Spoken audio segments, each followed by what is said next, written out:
오늘 말씀은 누가복음 24장 36절부터 53절, 제목은 모든 것이 이루어지리라 입니다.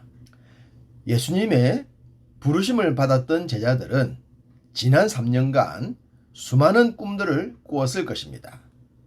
자신들의 스승께서 그 누구도 행하지 못했던 일들을 행하셨고, 당시에 종교 지도자들도 감히 함부로 못했기 때문입니다.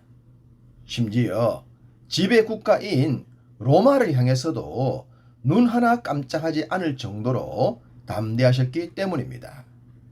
자연히 자신들의 스승께서 로마를 물리치고 다윗의 버금가는 위대한 왕이 될 것이라고 확신하게 됩니다.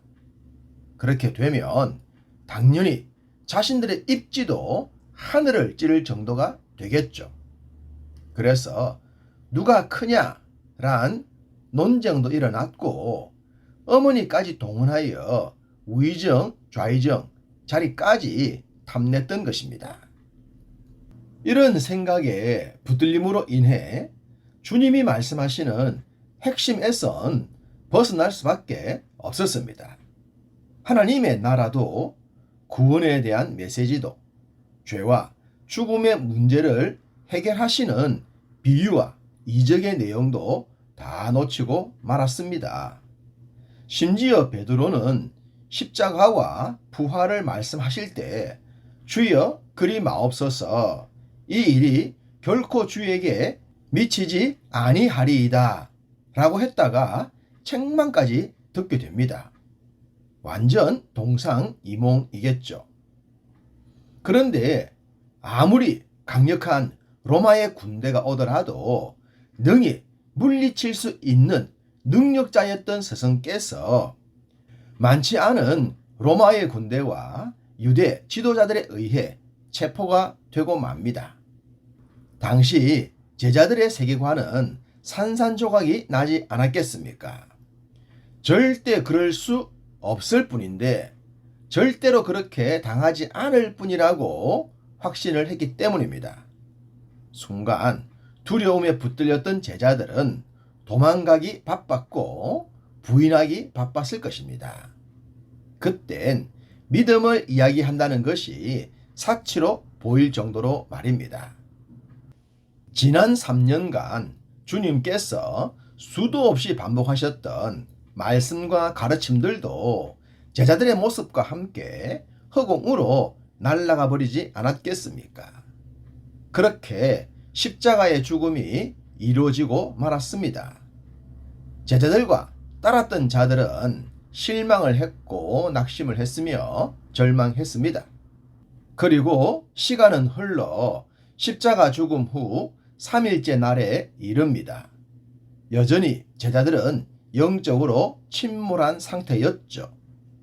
우리가 잠이 들어 아무것도 모를 때 지구가 돌고 있듯이, 심장이 뛰듯이 부활의 소식은 조용히 전해지기 시작합니다.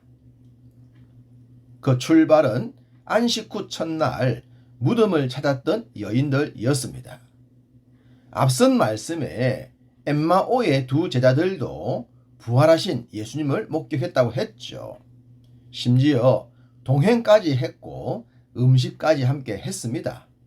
아마도 부활의 소식을 들었던 자들이 하나둘 모여들지 않았겠습니까? 그들은 나름 자신들의 체험을 힘써 이야기했겠죠. 그렇게 모여 있었던 자들에게 주님은 또다시 나타나셨습니다. 36절, 이 말을 할 때에 예수께서 친히 그 가운데 서서 이르시되 너희에게 평강이 있을지어다 하시니, 자신들의 얘기로 분위기는 뜨거웠겠지만 그들의 마음 속엔 풀리지 않는 답답함이 있었을 것입니다. 그것을 아시기라도 한 듯 주님은 나타나심과 동시에 너희에게 평강이 있을지어다 라고 하셨습니다. 평강이 있을지어다. 복음이 주는 가장 큰 은총 가운데 하나가 평강이라고 믿습니다.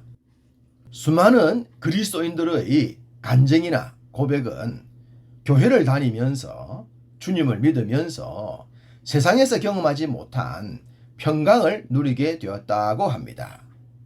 돈이 많아도 높은 자리에 올라도 세상에서 꿈꾸던 것을 이루었다고 해도 평강을 경험하지 못하는 자들이 많습니다. 오히려 불안하고 무슨 일이 일어날 것만 같고 쫓기는 기분이며 누군가로부터 해를 당하지 않을까 그런 염려와 걱정에 붙들리는 경우가 허다합니다. 그런데 복음은, 하나님의 말씀은 그런 불안, 초조, 두려움, 염려, 걱정을 한순간 날려버립니다. 너희에게 평강이 있을지어다. 그 은혜 때문에 말입니다. 주님이 모인 제자들과 따랐던 자들에게 평강의 말씀을 제일 먼저 하신 것도 이러한 이유인 줄 믿습니다. 부활의 소식이 진짜 평강이기 때문입니다. 주님이 평강을 전하셨지만 여전히 제자들은 두려움과 의심으로부터 벗어나지 못했습니다. 그래서 주님은 어찌하여 두려워하며 어찌하여 마음에 의심이 일어나느냐?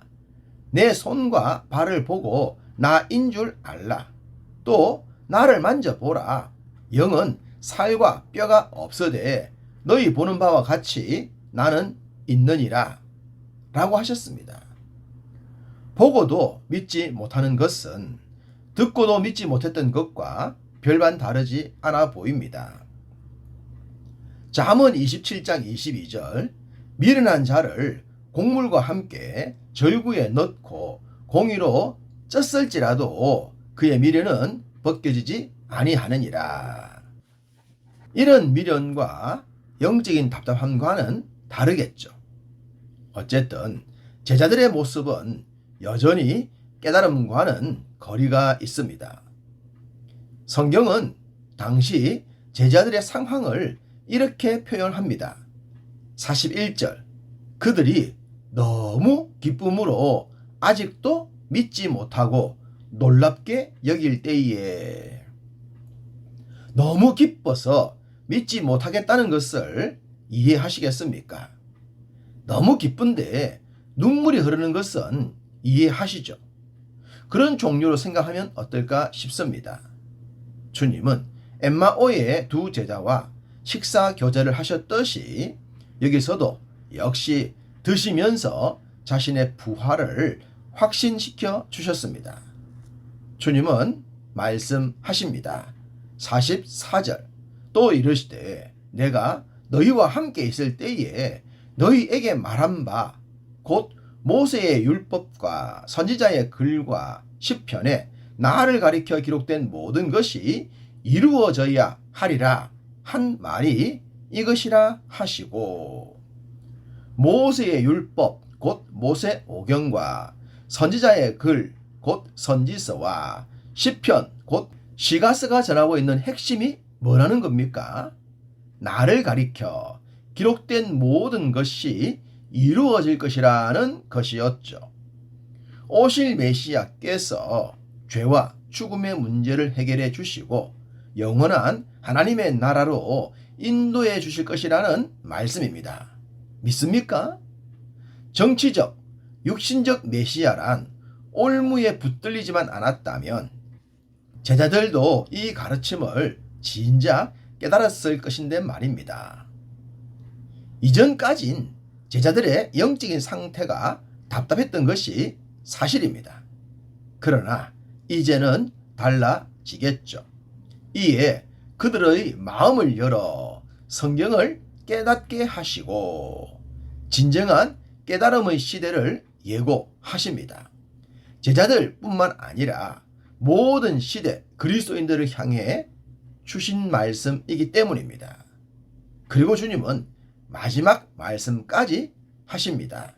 49절 볼지어다 내가 내 아버지께서 약속하신 것을 너희에게 보내리니 너희는 위로부터 능력이 입혀질 때까지 이 성에 머물라 하시니라. 보혜사 성령님의 시대, 복음으로 모든 사람들을 하나님께로 인도할 시대를 말씀하셨습니다. 그리고 승천을 하셨고 다시 오실 것이라고 하셨습니다. 할렐루야! 우리는 이 약속의 말씀을 믿습니다. 그러므로 매일의 삶에서 다시 오실 주님을 예비하는 신앙으로 늘 성령 충만하시기를 간절히 소망합니다.